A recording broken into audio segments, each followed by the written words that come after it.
EC 2 రోజుల సమయం ఇవ్వడంతో స్పీడ్ పెంచింది. నిన్నటి నుంచి సిట్ టీములుగా విడిపోయి సమస్యాత్మక ప్రాంతాల్లో పర్యటిస్తుంది.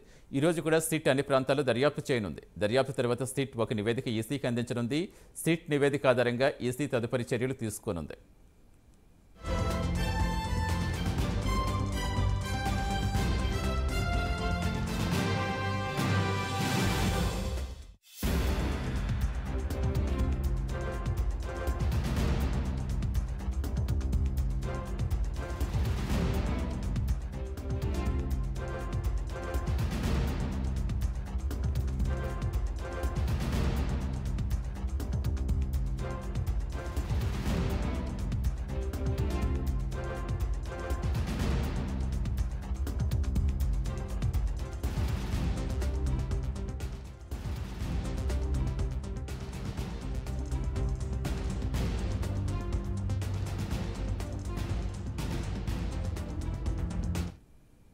సిట్ దర్యాప్తుకు సంబంధించిన పూర్తి సమాచారం ఇచ్చేందుకు మా ఏపీ బ్యూరో చీఫ్ రాజు జాయిన్ అవుతున్నారు. గుడ్ మార్నింగ్ రాజు.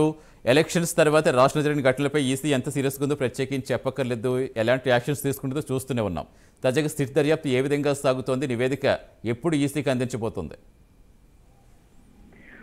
రైట్ సతీష్, మొత్తం మీద ఇప్పటికే ఏదైతే డిఐపీ డీజీపీ అలాగే చీఫ్ సెక్రటరీ ఆధ్వర్యంలో ఒక సిట్ ని ఏర్పాటు చేసినటువంటి పరిస్థితి. సో వాళ్ళు చేసినటువంటి సిట్ కి సంబంధించి బ్రిడ్జ్ లాల్ ఎవరైతే అడిషనల్ ఐజీ ఉన్నారో ఇప్పటికే వేసినటువంటి పరిస్థితి. సో వాళ్ళంతా కూడా ఇప్పటికే ఎక్కడైతే ఈ గొడవలు జరిగాయో అంటే పల్నాడు కావచ్చు, అలాగే తిరుపతి తాడిపత్రిలో పర్యటిస్తున్నటువంటి పరిస్థితి. ఇప్పటికే పల్నాడులో పర్యటించి అక్కడ ఉన్నటువంటి ఎఫ్ఐఆర్లు కావచ్చు, అలాగే నమోదు చేసినటువంటి కేసులకు సంబంధించినటువంటి వివరాలు, అందులో పెట్టినటువంటి సెక్షన్లు, సో వాటన్నిటిని కూడా చాలా కూలంకషంగా పరిశీలించినటువంటి పరిస్థితి. ఇవాళ నిన్న రాత్రి తిరుపతిలో జరిగినటువంటి ఘటనకి సంబంధించి సిట్ బృందం నిన్న సాయంత్రం ఇక్కడికి చేరుకుంది. అయితే ఇవాళ ఉదయం నుంచి కూడా ఎక్కడైతే ఈ ఘటనలు జరిగాయో, ఎస్పెషల్లీ చంద్రగిరి నియోజకవర్గంలో ఉన్నటువంటి కూచువారిపల్లి కావచ్చు, అలాగే పద్మావతి మహిళా యూనివర్సిటీ, ఈ రెండు చోట్ల సిట్ బృందానికి సంబంధించి రవి మనోహర్ ఆచార్య డిఎస్పీ ఆధ్వర్యంలో పరిశీలించేటువంటి పరిస్థితి.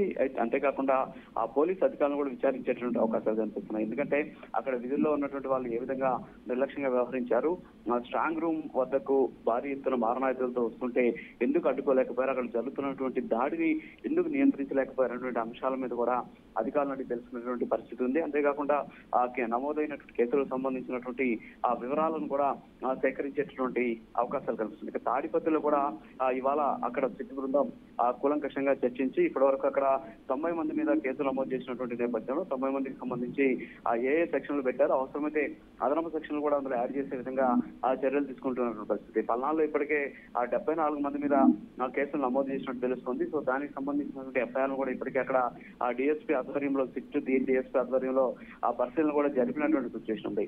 అయితే ఇక్కడ సిట్ ఇచ్చేటటువంటి నివేదిక బట్టి మరికొంతమంది పోలీసుల మీద చర్యలు ఉండవచ్చు. అంతేకాకుండా ఈ సంఘటనలకు సంబంధించి ఇప్పటి వరకు పాత్రధారులను అరెస్ట్ చేసినటువంటి పోలీసులు కేసులు నమోదు చేశారు. అయితే సూత్రధారులకు సంబంధించి కూడా సిట్ ఒక నివేదిక ఇచ్చేటటువంటి అవకాశాలు ఉన్నాయనేటువంటి ప్రచారం జరుగుతుంది. ఎందుకంటే అటు పల్నాడుకి సంబంధించి పిన్నెల్లి సోదరులు కావచ్చు, అలాగే తిరుపతికి సంబంధించి ఇక్కడ చెవిరెడ్డి భాస్కర్ రెడ్డి కావచ్చు, అలాగే తాడిపత్రికి సంబంధించి కేతిరెడ్డి పెద్దారెడ్డి కావచ్చు. సో వీళ్ళు ముగ్గురికి సంబంధించినటువంటి అంశాల పట్ల కూడా కేసులు నమోదు చేయాలి అనేటటువంటి ఉద్దేశంతో ప్రస్తుతానికి సిట్ ఆ దిశగా కూడా విచారణ జరుగుతున్నట్టు తెలుస్తోంది. సో పాత్రధారులే కాదు, సూత్రధారులను కూడా అరెస్ట్ చేస్తే వాస్తవాలు బయటకు వస్తాయి. సో ప్రజాస్వామ్యం మీద ఒక రకమైనటువంటి ప్రజలకు నమ్మకం కలుగుతుంది అనేటటువంటి వాదన కూడా వ్యక్తమవుతున్నటువంటి నేపథ్యంలో ఈ 3 ప్రాంతాల్లో హింసకు కారణమైనటువంటి వాళ్ళను కూడా గుర్తించి రాజకీయంగా ఎవరైతే ఉన్నారో వాళ్ళ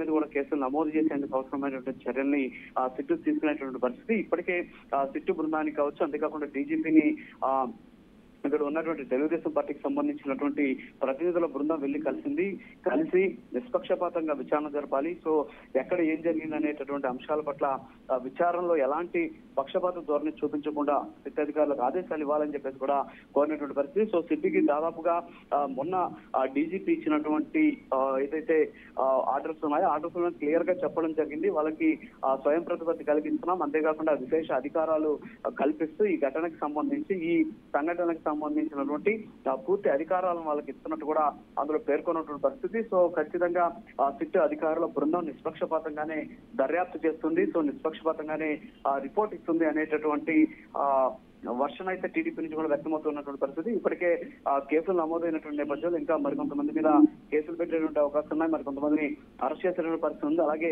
పోలీసు అధికారులు కూడా క్రమశిక్షణా చర్యలు తీసుకునేటటువంటి ఛాన్సెస్ కనిపిస్తున్నాయి. సో ఇవాళ సాయంత్రం వరకు కూడా సిట్ అధికారులు ఆయా ప్రాంతాల్లో పరిశీలించి అక్కడ కొంతమంది సాక్షులను విచారిస్తారు. పోలీస్ స్టేషన్లకు వెళ్లి అక్కడ ఉన్నటువంటి నమోదైనటువంటి ఎఫ్ఐఆర్ కాపీలను, అందులో జత చేసినటువంటి సాక్ష్యాలను, సీడీలను, అలాగే ఏమేమి ఘటన జరిగినటువంటి ఫుటేజ్ ని మొత్తం పరిశీలించిన తర్వాత ఒక నివేదికని తయారు చేసి ఈ నివేదికని 3 ప్రాంతాలకు సంబంధించినటువంటి 3 బృందాలు నివేదికని తీసుకెళ్లి ఎవరైతే సిట్ అధిపతి ఉన్నారో ఆయనకు అందజేస్తారో, అందజేసిన తర్వాత ఆయన దాన్ని ఈసీకి పంపించేటువంటి పరిస్థితి. సో ఈసీ సిట్ ఇచ్చినటువంటి ఏదైతే ఈ సిఫార్సులు ఉన్నాయో వాటికి ఆమోదంగా తెలిపినట్లయితే వీళ్ళు తీసుకున్నటువంటి నిర్ణయం మేరకు మరికొంతమంది మీద కేసులు పెట్టేటటువంటి ఛాన్సెస్ కనిపిస్తున్నాయి. Satish. Right, thank you Raju.